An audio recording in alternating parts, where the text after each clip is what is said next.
What's up, everyone? ARealChud here, coming in with another Trvke Nvke. It's been a minute, and I'm dropping this one into your eardrums and down Tehran, but one thing that I've started to notice, and for a little while now, but I kind of cobbled my thoughts together, is the general trend that we're seeing, at least that I've seen, around the diminishment and softening of our language. Society right now is a little bit fractured, more fractured than usual, and a little bit more cautious and reserved than I think it ought to be. It's not as enterprising or bold or risk-taking as it used to be, and this is starting to reflect, in my opinion, into the language that we're using on a day-to-day basis. The English lexicon is, obviously one of many, so I'm not going to be able to speak for other languages and the differences that they have. I don't know whether or not, maybe Mandarin is actually hardening or it's transitioning into different modes. I'm not aware, but I'm talking particularly about English, I'm talking particularly about the United States. I'm sure that, the Anglosphere is going to be a little bit different, but and also Europe as well is going to be fairly different with all the various languages, but they do participate to some degree in English. But words are popping up now that I, for lack of term, fucking hate, because they soften or diminish the original intent of that word, or kind of serve nothing more than to obfuscate or infantilize kind of the situation or the happenstance. So I'm just going to go down a little list here. The first one is partner. So when you think of partner, you're probably thinking, science lab buddy. You get in 6th grade science class, you partner up. Teacher says, there's a lab, gotta do it, find a partner. And this word has now bled into relationships. You're no longer boyfriend or girlfriend, you're now a partner. You're not you don't have a fiance, you have a partner. And it's even leaked and kind of started to replace, quite frankly, spousal terms. So, husband and wife is no longer,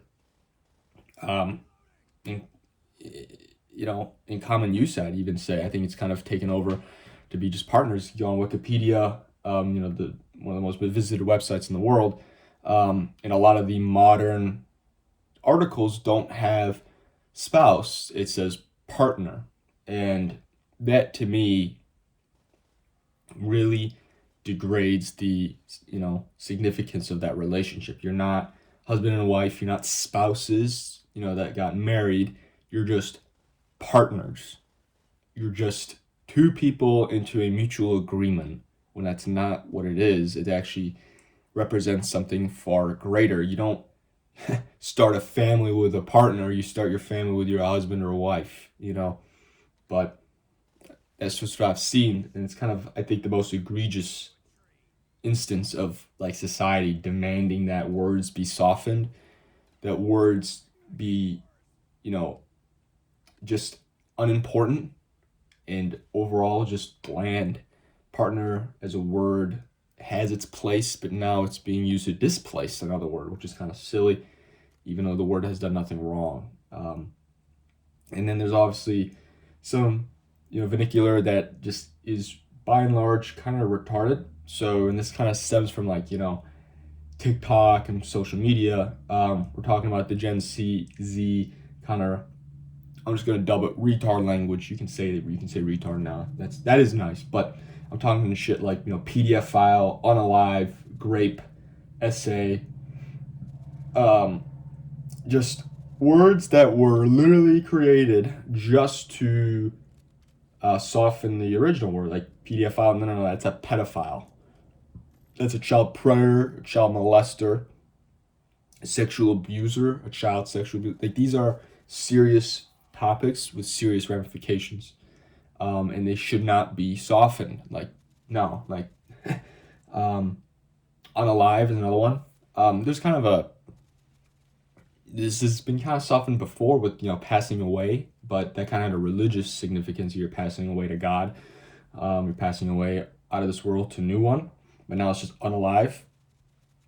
I saw a video where it was some guy saying, some truck driver unalived in his company's parking lot. It's like, no, he didn't unalive himself. He committed suicide. He took a gun and blew his brains out. That's not unaliving. He died. He killed himself. That kind of thing. There's grape. Obviously, we know what that is. It's just rape. Like, just use the proper word because it's a serious action. SA, just say sexually assaulted. I guess you could say it's kind of say it quicker and more conveniently, but just say the whole fucking word. Let's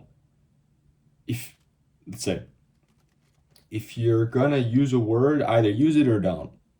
Don't make some middle ground bullshit trying to skirt the line and say what you really want to say, but you can't. Just then don't fucking say it or say it. That's in my opinion. There are places where there are, appropriate to say certain words, and there are places that are not. If you can't talk about rape, then don't talk about it. Just shut your fucking mouth and then find a time that it is appropriate to talk about sensitive topics. Don't call your fucking wife your partner, for crying out loud. I hate that word. It's just, I think the distillation of just utter bullshit in modern English language, to be specific. General corpo speak. This is another one that's kind of been born out of the HR department, i.e. just annoying women that just quite honestly should not be working. So, synergize, I'll circle back. We have to talk internally. We're going to take this offline.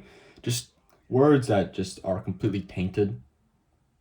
We don't need to circle up. We just need to get on the same fucking page. We got to make sure we're all good to go. We're marching in goose step. I don't know. Just like those words are just tainted. I synergize was one that was really fucking terrible. There was a huge project at my firm. I remember scrambling to do this huge thing, this massive fucking thing, and you need to synergize certain data points in our database, and I bust my ass and it really went nowhere. I'm just like, all right, so that word kind of fucking blows.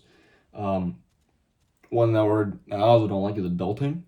So this one is kind of the soy-lennial generation that's kind of bled over into older Zoomers. You're adulting. Like, no, you're just an adult.